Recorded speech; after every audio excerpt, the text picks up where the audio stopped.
Welcome to Rivals, the gloves are off, where we talk about our life lessons and personal growth through the sport of boxing and martial arts. Drop us a follow and subscribe, or for more information head to our website rivalsgym.com. My name's Stewart Allen. Probably quite a lot of you won't know me. I'm Sam and Scott's dad. Obviously the gym's changed over the past 8 months quite considerably. It was myself back in 2006 that started off the original Rivals gym in New Mains. I've been asked why that came about. Sam and Scott, for a very early age, were a member of Allerton kickboxing. The instructors was a girl called Angela Stewart and Jill Hunter. No, it wasn't Jill Hunter. She was married. It was Jill King. Jill King. What is? And they had a small kickboxing club in the back of the welfare hall, which is no longer there. And they also done extra classes over in Bellsill, Church Hall in Bellsill. 2002, Scott actually qualified to go and fight in Italy in the World Championships. And that kind of started off a series of events that propelled the two boys into competing at a very high level. Going to 2004 and 2005, respectively, Scott was actually beaten by a young German chap, Alsmeer, in 2 finals. And we looked into him. Franz Joseph, that was his name. Franz Joseph Alsmeer. German bastard. And at that, we had a look, and we Scott Sam training in the back of a church hall. Franz Joseph was training a full-time gym, boxing ring, full thing. So at that stage I was looking to be changing a bit of my career. I was going to get out of the direct selling marketplace, and I decided now's the time to start a gym, leaving it for Sam and Scott to be employed with the gym and to grow the gym into, well, what it is now. So in 2005 I purchased the franchise of the WKA, the World Kickboxing and Karate Association, the ring side of it for ring sports, and we started doing ring fights, gala nights and fight nights, which was excellent. The gym, I left my job in late 2005, and in early 2006 I took on premises in New Mains. As you'll know, I think it's above a bookies now. For there, we put a lot of work into it. It was derelict, boxing ring in, bags up, dojo, conditioning room at the back, and that started Rivals Gym. We opened in, I think it was Easter 2006, and the rest's basically history.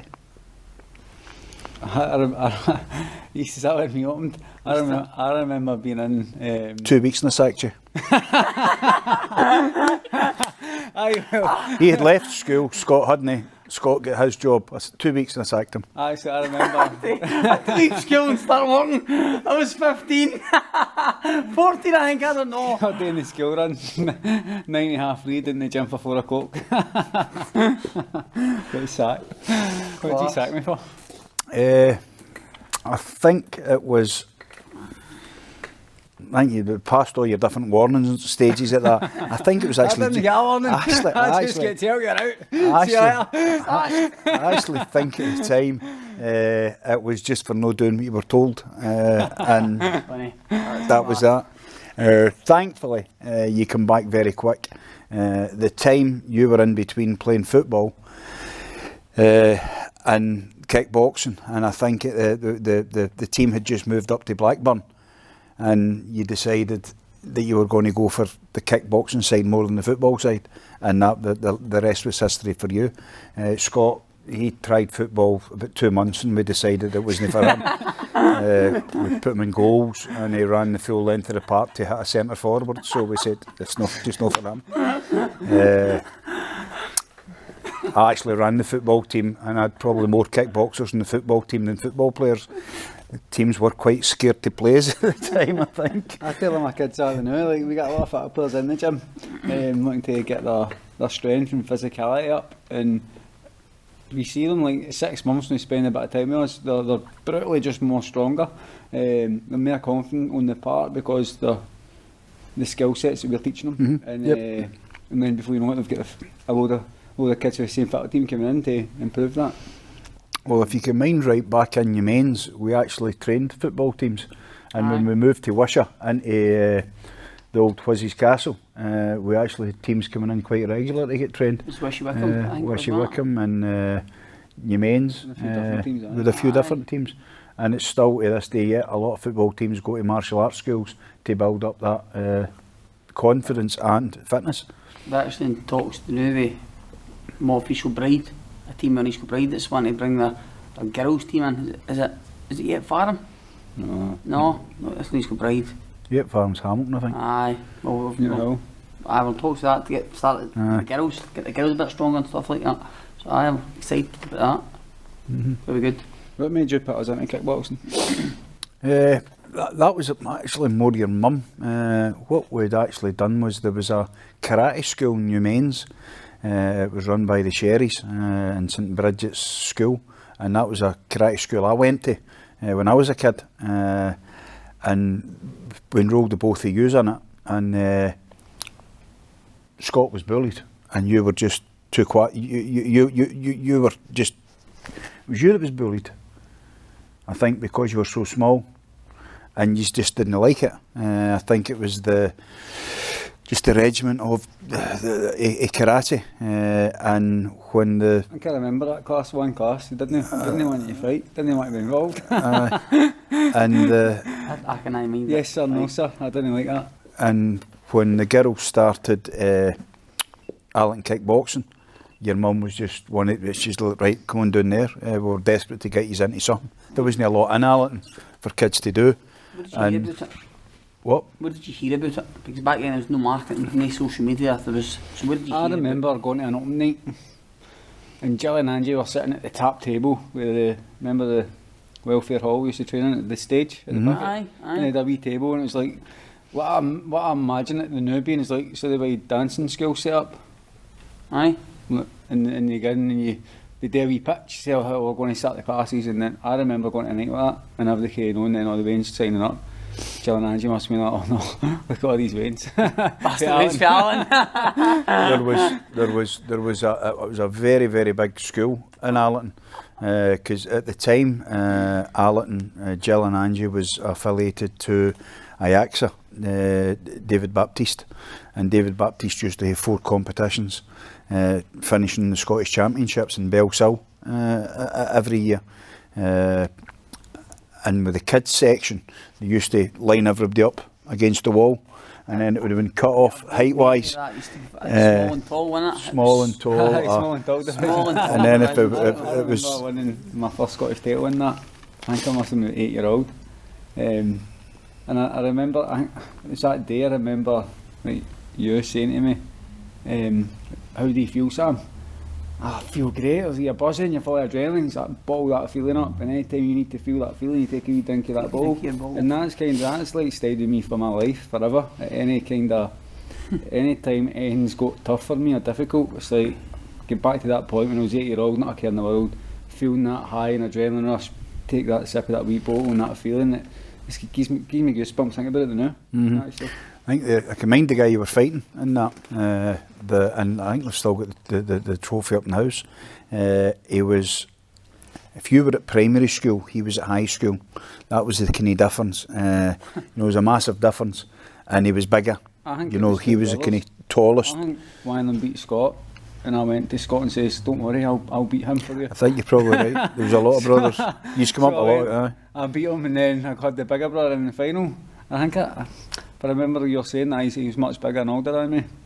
He had to give me a chance to win. And what I'd said to you was, can you remember the last time I clipped your ear?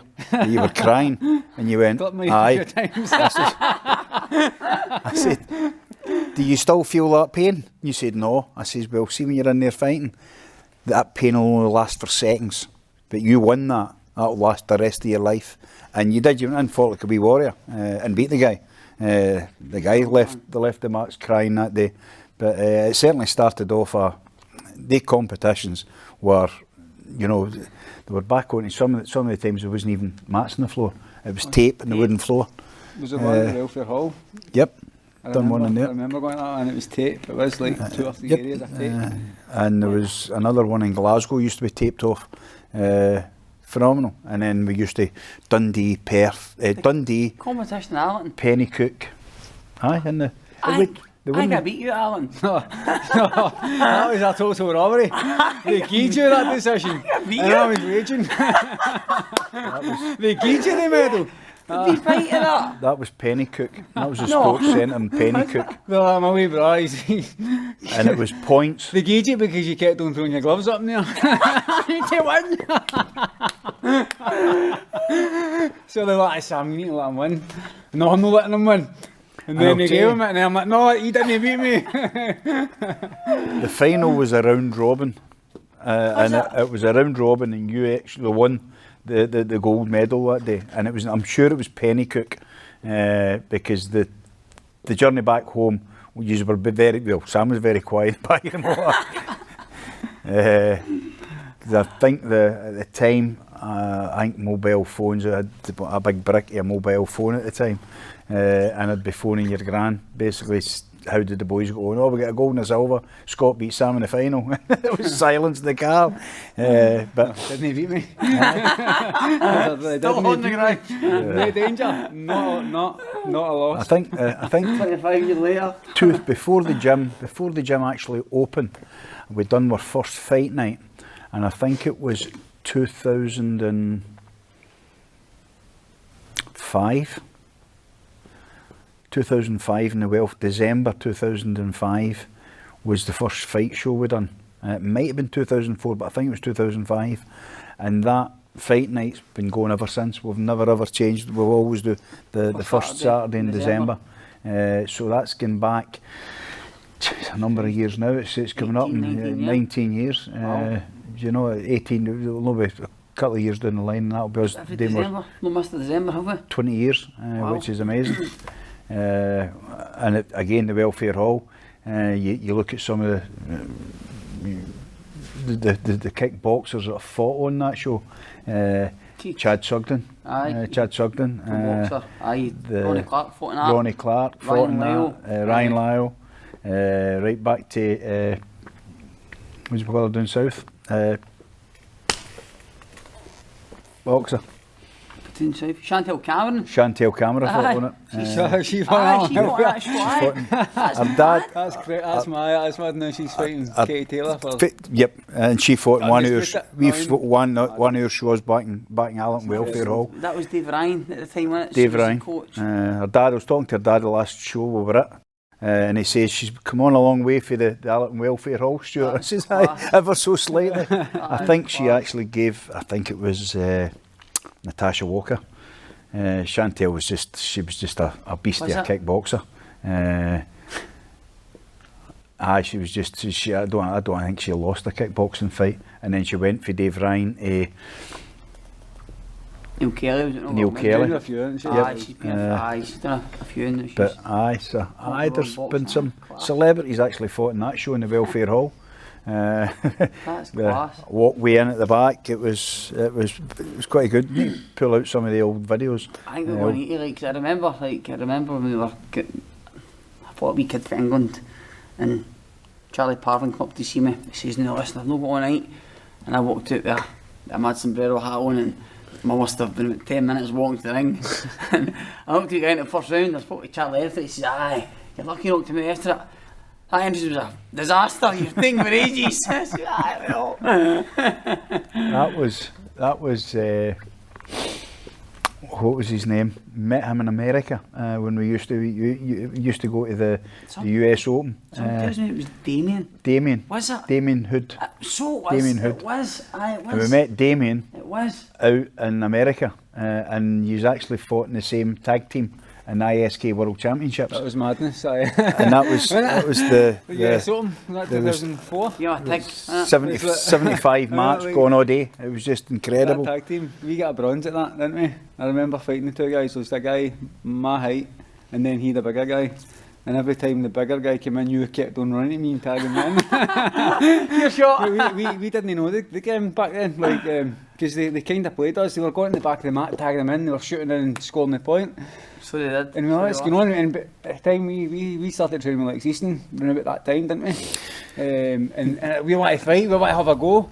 And I remember like, no, it's like I think that was my last points fight ever. Like, didn't want to know after that. I think at the time, I think Belsill, you started training at Belsill and Allerton shut down, and you were training at Belsill and Lex Easton, because that was once I actually went to twice a week, because you trained in the YM, which was sparring. What, with Lex? With Lex, the YM Chris Carslaw again, and then you were out in the wee community hall. The wee community hall out in Fergusley Park.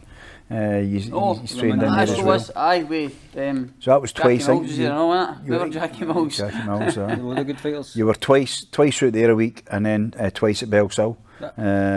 That changed kickboxing for me actually. I remember walking into that YM page and there's holes in the floor and all that. Like a couple of bags up, proper fighters gym, spitting dust like you're in here, you're working. And there's pros spinning the sparring, they're doing 10 rounds, and at the time we were only doing like 2 rounds, like in and out and getting rest and that. We weren't really exposed to that kind of work. And I remember that was the first time I fought in the ring. We must have been training Lex for a few months, and then he was fighting the big Russian. Piston Hall? Aye, first time in the ring. I'd went and done an exhibition, first 3 rounds, and I remember Alexander White, was it no? I remember being totally gassed, and at the time he was a pro Scottish champion or something, wasn't he? Aye. Doing fancy kicks and all that. Aye, that takes you right back, that does. I can remember the night getting into Lex's. You come out with a smile on your face with a black eye. And this is, how did you go, Sam? Brilliant. I hit Chris Carslaw 1 punch. I've been trying to do that for 6 months and actually got one. You got punched fresh air and he just moved in here. Chris kicked him up and down the ring for the rest of the night. It was quality at that time. That was us getting an introduction into ring sport, and it was through Lex, and it was through George Bertie for Forfa that said, "Look, you really need to take these boys in to see Lex to develop. Develop your kickboxing." George had trained a couple of people try to beat us, and it just didn't work for him. And that's when George said, "You know, get the boys in to speak to Lex, because they're going to need to get somebody." I think even he must have had that chat with you there for many years, because Sam went up to Forfa. As a grown adult, then you defended your world title against the boy, didn't you? You knocked the boy out up there. It was class. George is a great big guy for kickboxing. Yep. Like, the friends you meet in kickboxing is just like far and near and worldwide. We go like there. Obviously, you're saying George was saying that when we were only boys. Like, yep, aye. Still with George on our shows. George on our last show. 20 years ago. Aye, that was 20 years. Through the George is going to be cornering Chris Rovanovsky, who's going over to New York to fight for Pro World title in K1 next month. So he's been fighting for Pro World titles for 20 years. I know. Well, hopefully brings this one back. I can remember Chris fighting in our Barziko show, fighting Alex Beggar, and it's for a Scottish title, amateur Scottish full contact title. And what it was a 5-round war. George Bertie trained Alex Beggar. Don't know if he's still in the country or no, but what a fight it was. It was a classic. I'm sure I've still got the footage of that as well. Was that the time Sam fought that boy for Lanark or something like that? And Gordon Scott Russell said, "We'll go easy on your boy." You're like, "Listen, don't need to go easy on my boy. Tell him have a go." And I think he had said to you, he wanted on early because he's got a wedding to go to or something, hadn't he? He punched his cunt in. Knocked him clean out. It was brilliant. My dad will say to you, I don't know about this fight. Who said that?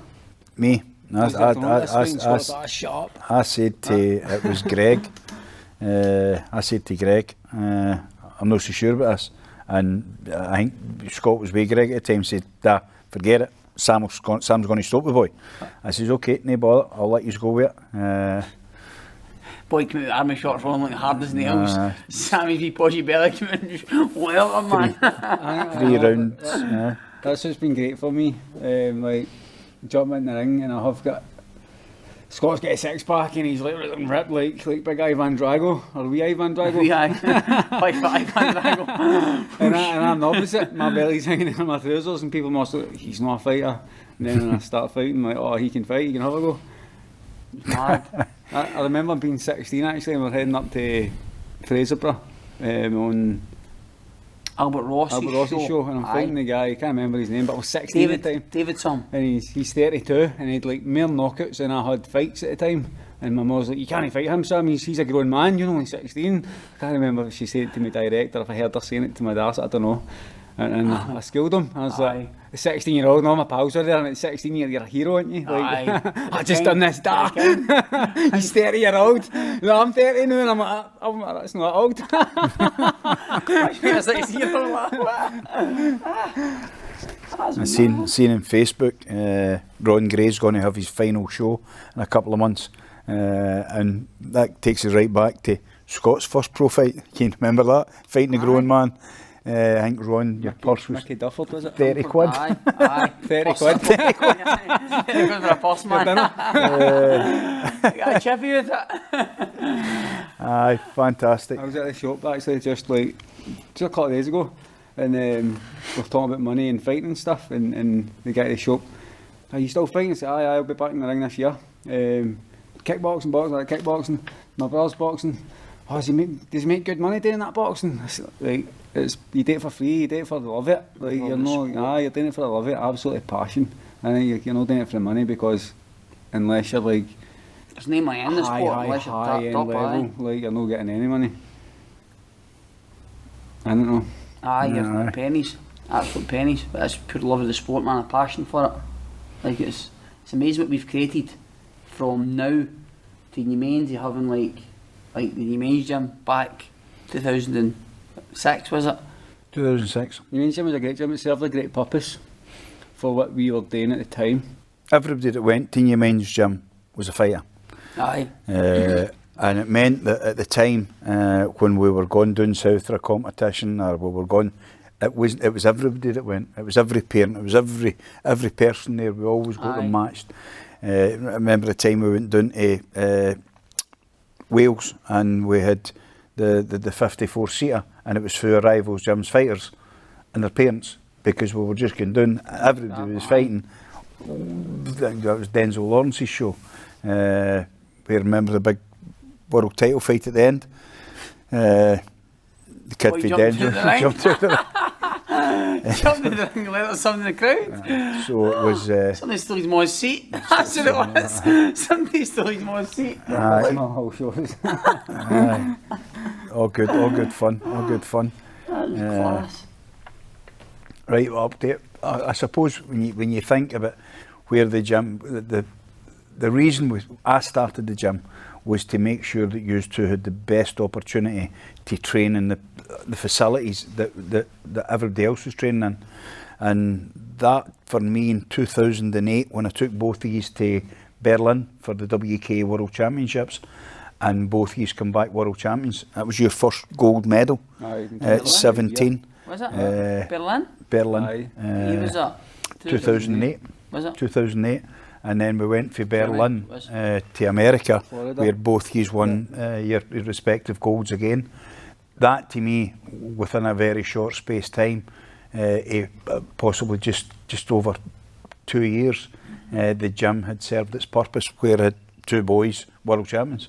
And well, that was full contact, light contact, K1. So it was right the way through. Everyone points world title. Yep. Aye. I did this 1 minute, points, light contact. Yep. K1, full contact. Aye. Yep. So it was that was for me. That was the pinnacle. Then the development of it, when we moved to Robert Street to do the shows ourselves. Now that's what, 10 years ago. So that'd have been More than 10 years ago. No. We've 2012. had it building for 10 years, so more than 10 years ago, we've had it for at least a year. That's what I'm saying, 2012. Aye, well, it must have been, it was 2012 moved in, because December we went in, what did we get the keys and We got Was it the November? keys in we got the keys in the November, and we did dismantle the soft play. the soft play area, sold that, and we had it up and running for a fight show for the December. So we did. Uh, I took the Frenchman. I fought the Frenchman, I defended my professional WK world title. I knocked the Frenchman out, and I think it was round 10. I lead like a roundhouse that kick, was clean in the chin. the Waco champion. Big boy went to sleep, it was great. I was Uh, shitting myself for that fight too. First defence of my world title. Was it the first defence of my pro world title? aye, because you won your Aye, world Megabar. title in Megabar. No, Aye, was aye, Megabar. It's Sorry. that boy. Uh, Aye. And knocked out the Frenchman. Knocked out the boy that I won it with as well. and then for there, actually, before that, 2009, 2010, I put the show on in the Civic Centre. You, Sam, and Ryan were all fighting for your Pro-Am So world was. titles. That was a great night. That was awesome, Ronnie was fighting I'd beat for the Kyle Williams. professional Aye. British title. Yep, Kyle Williams. Who did you fight that night? Uh, The Irish kid. So it was. Can't remember his So it name. was. And who did Ryan Lyle fight? French kid. So it was. I think he had the hardest fight of us all. And my fight was tough. to be fair. actually, Kyle Williams was really the tough. one that Sam was due to fight was going to be the toughest fight, but he pulled out, and it was the boy Innes that. No, that was a different fight. I fought him at Zicopa. So it was. It was. What do you he's Yeah. judging now. Don't know. He's with Steve Murphy all the time. I talk to him all the time. I think I've had too many blows to my head. That's That's 2009. that- That was 2009. Then 2010, I defended that title twice. Yep. Against Kev Smith up in Forfar at Georgie's Yep. show. And then Robert McCallum and Lexi's show. Yep. And I think at the time, like that, it's funny going back then because both Kevin and Robert, like, I don't know, maybe they thought they were better than me because I was a wee bit younger. Like, and they're just all like, oh, he's won the world title, it must be an easy world title win. And they Aye. challenged me into them. Leave it leather. Aye, I remember. I actually remember the fight with Robert McCallum. The first Kevin Smith, like taking your pulse up, we spoke about that as like class, but then the fight. That with was Robert the- McCallum was in October. We get the boss, they were raging up there. Aye. Trying to shake the boss in the way out. There was a bit of a riot up there. I remember the first 2 rounds. I think I went in that fight taking Robert a bit easy, I think. Aye. In the first 2 rounds, like, I need to get McDear here, and I remember Scott saying, listen, if you don't pull your finger out here, you're losing this title. And I looked at him and said, what? Like, let's go. 3, 4 and 5, step up. Right, It was. aye. 2010. That was, you're saying that about, was it 2010? Aye, that was 2010. 2010. Exact same again, obviously, talking about underestimating people, like especially in the fight game, we should never underestimate anybody. Like, because in 2010, the World Championships were in Scotland, was that right? Edinburgh. Edinburgh, and I had conjunctivitis in my eye, it was red and swelled to bits, and I took some antibiotics and I said, oh, it's only Aaron Townsend fighting in the final, I'd be alright, because the two is me and Aaron Townsend's a shit hot fighter, but I underestimated him completely. Take his antibiotics and that, and everyone was fine, and the first round, it was only a 3-round fight, in the first round, Aaron gave me a hard time, you're like, you better get your finger out here, or you're losing this world title to Aaron Townsend. I'm like, fuck. Ronnie Clark still thinks Aaron won that Ronnie, fight. no, I came back, I dropped him. I couldn't have lost. I dropped him in the, I think it was the second round or something like that. I'm sure it was. Spoke to Ronnie on that fight actually, but I won the fight there. But it just goes to show, like, you're fighting somebody in your same country, you think you can walk out there and like they've switched on they've turned up for the better opposition and you're chasing the fight. Can't do that ever. I remember that in 2010. I remember my pro debut, I think it was a wee guy called Danny Allinson, I think that was his name, face Stranraer or something like that. Was. He came up as a wee specky guy and I'm Aye. looking at him like, he's not coming out to fight me, is he? Like, what's going on here? I remember, got to touch gloves with him, started around, he whacked me right on. Wee bandit, come here. 15 Brilliant. seconds later, but the fight was finished. Aye, it was. It was. Where was that No fight? do that again. Where was that one? In the Mega Bar. So it was. It was. Aye, it was. Well, It there's was. some good fights in the Mega Bar as well. There were some good nights in there. Aye, they were legal fights, by the way. They weren't. They were proper sanctioned fights, not the Night Warriors. Oh, there was Yeah, judges and Holden referee, aye, judges and referee. But aye, there was some good nights in there, without a doubt. But one of the things you're talking about, how the gym started. That was to give you the opportunity to do the most you could in the sport that you were competing in. But me and your mum still talk about it yet. What the one thing that really makes it worthwhile is seeing what you've actually put back into it in the training of a new generation of kickboxers, even down to preschool. It's amazing to see, and I'm really looking forward to the next few years to see what's going to come out of East Kilbride, Airdrie, and Wishaw. I think the future's certainly bright. Certainly bright. When we came in here, that's what changed for me. Like, your main served a purpose. It was a fighting gym. You were in there and you were fighting. But when we moved into the Robert Street gym, it was a bigger gym. There's more overheads. There's more pressure. You kind of step up the game a wee bit. But maybe at the time we weren't ready for that. No. We made it work. We made it happen. But when we came in here, we got this building 2018. Was it 18? Aye, just Aye. before I got married. Aye.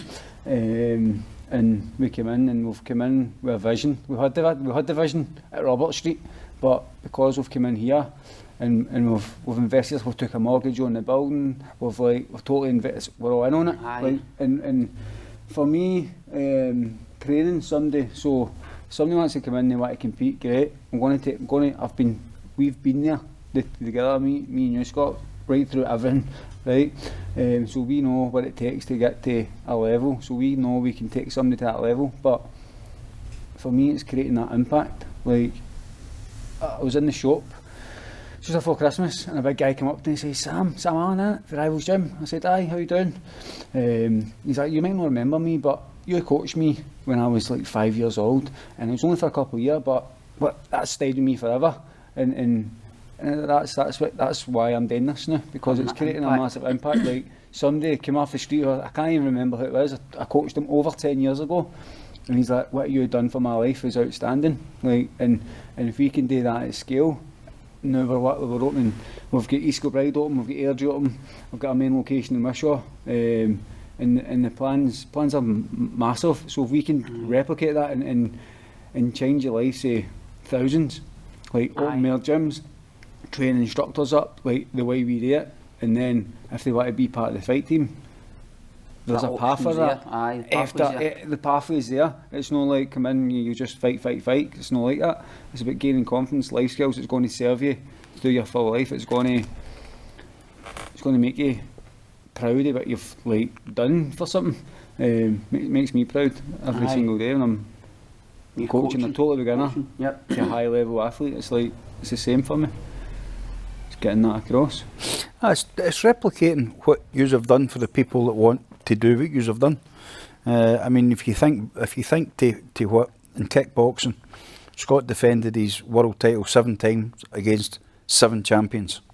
Professional world title. Professional world title, seven champions. Every association had their champion. Folk fighting in Tokyo domes. They've all came to Wishaw and get battered. You've then went to France. Knocked out the ISK world champion. As he said, with a lucky shot. As you said, well, if you want to fight again, I'll hit you with the same lucky shot. Same shot. I said to my students, the same shot I throw every single fight. You know, you're getting hot with it. Like, it doesn't matter what you do. Like, 23 seconds to count him out. He was the unlucky one, I think. But for the ISK and the WKA to co-sanction a professional world title fight in Wishaw, when you're the ISK champion, take on the WK champion Bobby Campbell, for that to come together it's just testament on what you two have achieved and what you have done in the sport and how people respect you for what you have done. That was the easiest fight to get co-sanctioned, and I don't think it's ever happened since. It never happened before. So hats off to you there. Bobby done a podcast with Neil Kelly, and he was talking about the fight. He was just so frustrated that he came for a war, and you decided, okay, you just stand there, I'll punch you when you get close to me, you'll not get close to me again. It was that fight for me. It was a bit like he didn't pick up even a drawn round. I think he lost every round. Like me training for that fight, we had that game plan from the get go. Like southpaw, he's going a wee bit awkward. Just keep him distance, pop the shots, score the points, and get the way. Don't engage, because he's coming into like my hometown and fighting me. He's a prideful champion, but he's beat so many other champions in Britain. Like, he was a man to beat. He was a WK champion with the record behind him. Like, he beat everybody, and it was like I was most excited for that fight because I knew I was training so hard and it was never going to beat me. Like, it just couldn't. It wasn't in my mind. Losing was not in my mind, so it wasn't going to happen. It was only about winning. And then, like, I think what he's done is he's watched the Robbie Johnson fight the previous December, or like Sam Allen's gone for a war, and then when me and Scott go together, like, we don't need to fight him in a war. Like, he's looking for that. Let's pop him move. That popped up in my Facebook memories. Colin Payne saying it was probably the best ever kickboxing fight he's ever been and witnessed. And somebody says, but there was no kickboxing. The two of them just barred each other. it was certainly that was a fight and a half.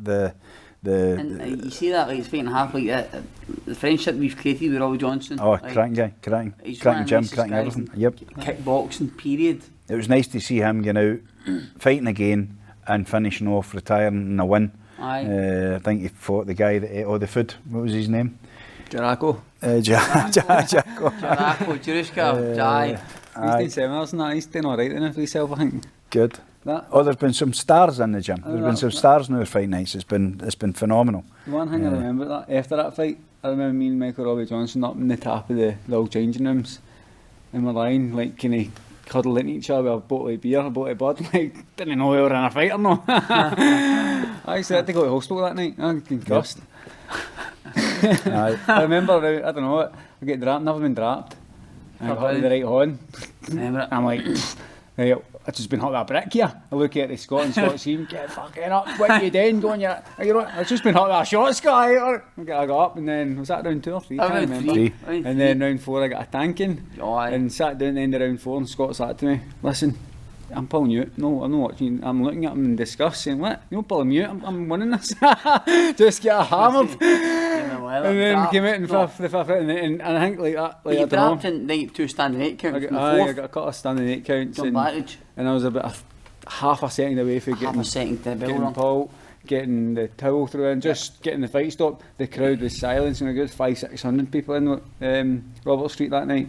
And then the 5th round, he was gone. He didn't have that second wind. He'd spent it all in round 4 trying to get him out of there, and then, like, I think my dad fired on the Rocky music and keyed up my ears. And then I went to it, and then it's at the end of the 5th round, like, I'm like, and then Scott says, more positive, you know, in a corner when it's gone good and it's not going so good, and he's more positive, and he's like, oh, this is brilliant, the adrenaline's rushing. I'm like I'm sitting there like, oh, we've got another 5 rounds today. It was a 10 rounder. And then it finished the next round, and it was just like, oh, like, that was amazing. The reason I was so fit for that fight was the fight before it, when I fought the kid from Denmark up in Rasmus Miller's show in the cage up in Dundee, wasn't it? So it was. Actually, that was the year we went to Florida with our team for New Mains. That must have been when we just moved into Robert Street, when we were just finishing up the New Mains era and getting into Robert Street. That been 2012. I didn't fight. I was just coaching that. Did you fight at Florida in 2012? No. He, Coach? the 2008, he knocked the kid out on the mats in the light contact, and that was him. That was the Superman punch. That was him. Take that. We stopped Scott fighting in the mats, and you were just ready to turn 18, so you weren't fighting the mats. It was just ring sports. Did you know the ring? No, I didn't fight in 2012 either. Coaching, I remember coaching that, But I remember going to that fight up in us, and this is how mindset, and what we're doing, like, when somebody comes into our sessions, we're creating a better mindset for somebody, because life's going to throw boulders at you, and it's going to get you down at some points, and you need to have the right mindset or be around the right people to be in that environment. So I remember going up to Dundee. I don't know if my dad knew this or no, didn't know this at the time. I think you just didn't tell us. But you're doing a 5 round, there might be 7, just see what happens. I know, but we show up on the night, and Rasmus says, aye, and it's like WTK world title or something, 12 rounds, and I'm like, I'm fine for 12 rounds. I said, I just came in for Florida, 8-0, so like, I'm no fit for 12 rounds, but listen, you're doing it, Sam, he's pulled 2 fights a show, you're the headliner, and I'm like any kind of champion would do, you step up to the plate and you make it happen. Like, I've only, like that fight, we'd done 5 rounds on the pads, we'd done one session in Florida, it was a 7-round pad session, and it wasn't really a proper session because you're in a conference hall, it's no proper session. I remember it. But it was a mindset. I'd already done previously, I'd already done like 2 10-rounders, so I was already banked, and I was like, this kid's for Denmark, he's coming to fight me, and he's not going to touch me. And that, like, I remember schooling him, and I maybe gave him 1 round at the 12. Aye. Like, we stocky boy trying to throw big bombs, that wasn't it? Aye. It was in a cage, wasn't it? In a cage, aye. Yep. Aye. Aye. That was class, that, man. Aye. To be fair, Rasmus didn't tell me. Rasmus, as far as I think it was a 5-rounder, and I think because of the way the card went that day, we said, right, I'll just add another 7 rounds on Sam's fight. It was on the fight card, it was 12 rounds in the game. Mr. Doctor, I said, here, what is this? 12 rounds? You know. Aye. We certainly had some good times at the kickboxing. Even down to the night we went up to, was it the Bonner Hall, and it all kicked off. Mind it Dundee, was Aye. Sean Wanless and Kicked off a few times up in various shows, hasn't it? It's one thing we're like, when we put on shows, everybody comes to the venue, they respect what we do, and it just goes to show like the testament to what we are as a family. Aye. Like it's us and my mum and then like, and now our wife's involved. Like, it's just a full family environment. We bring our kids in. It's just like that's what it is. You don't like, you go to other type of shows and stuff, and there's quite hostility there, especially some boxing shows as well. But when you come here, it's not that, because it's a different environment, and I think it's just like, it's what we're all about now, really. It's the culture we've created. It's the culture we've created from the get-go.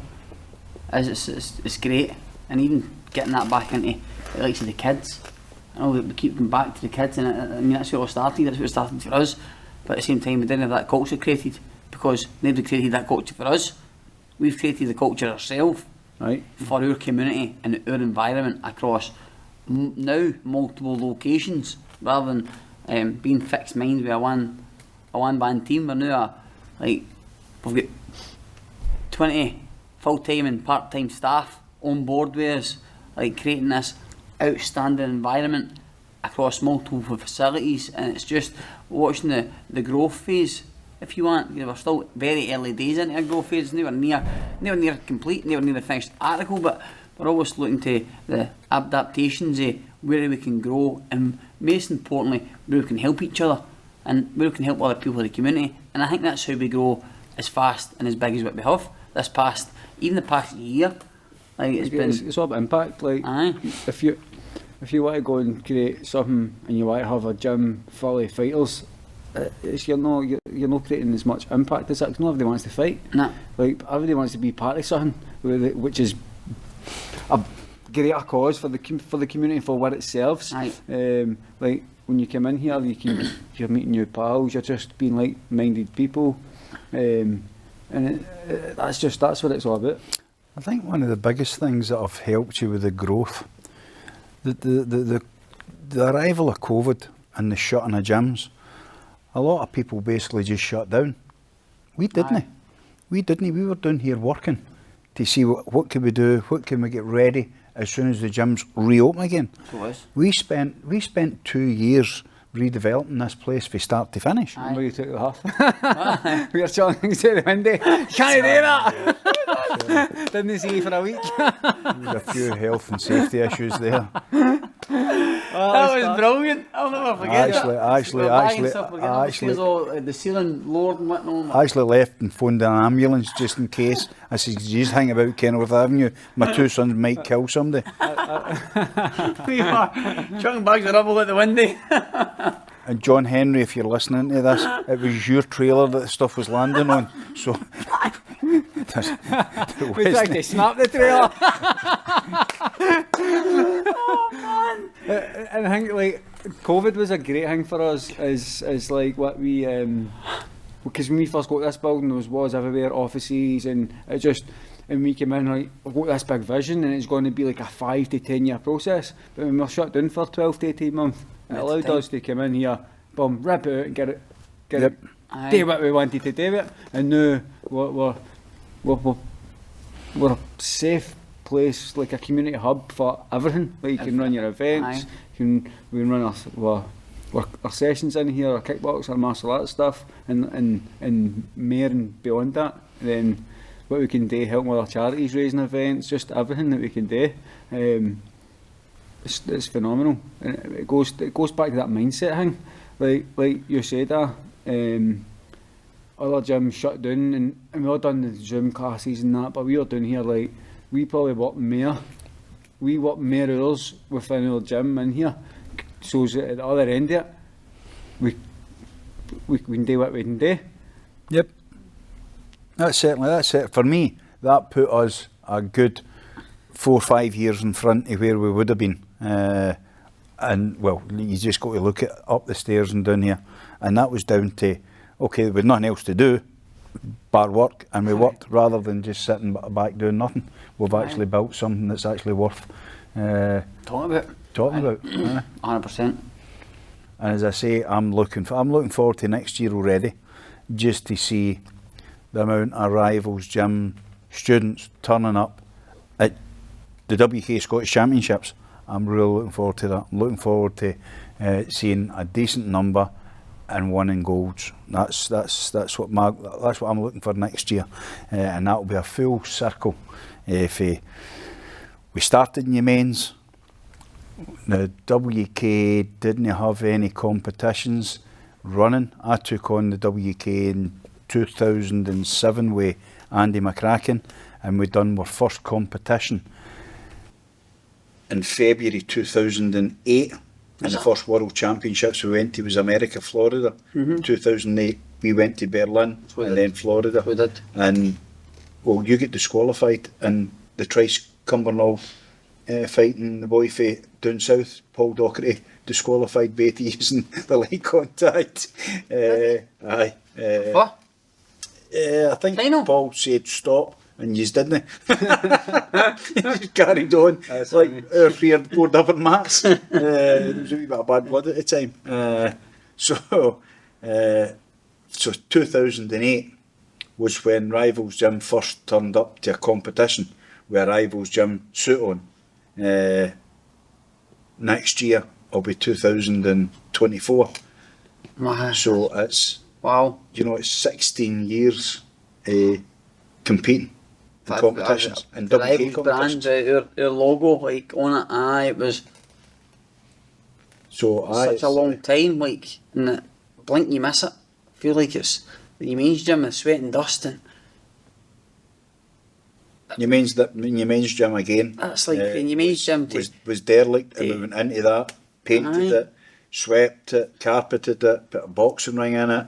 And it was a bit of a novelty. I remember working there, at 9 o'clock to 2 o'clock, my grandpapa didn't even get tradesmen in. It was my grandpapa doing the painting and I had to go and help him. I always look forward to my wee lentil soup off my gran, my wee ham sandwich. It was great as well. You must have been working at the time that I done something. I don't know, you were out, because I remember my papa coming up and grabbing me out of my bed. You're coming to work. Old school type of style, innit? I might just have been finishing up with my work at the time. Scotland's at school and I'm raging, he's not doing it. That's how it's a skill. Aye, I don't know. But class, that was brilliant, man. It was. I think you actually opened the gym there just to get me to do something, if I'm honest. I must have just left school. I left school at Christmas, and then if January we're in the gym January, if then home to Easter, like aye, like you've I'd have been Put finishing in- up with my morning. finished your work and then sacked me 2 weeks later to Scotland. Class. If it wasn't for my mum and dad, probably the gym would still have been getting painted. Because it was every single bit of that, for the door right the way up, the stairs, round the corner. It was a big gym to paint. I mean, that was That was left empty for years after us as well, wasn't it? Aye, it's just opened just up. as a opened again, CrossFit, aye. It's probably shut for about 10 years. At least. Aye, 10 years. We had Doctor for 10 years, so aye, it's sat for. It's certainly, but that's at back of gym. So Oh, man, it's nice to see it operational again.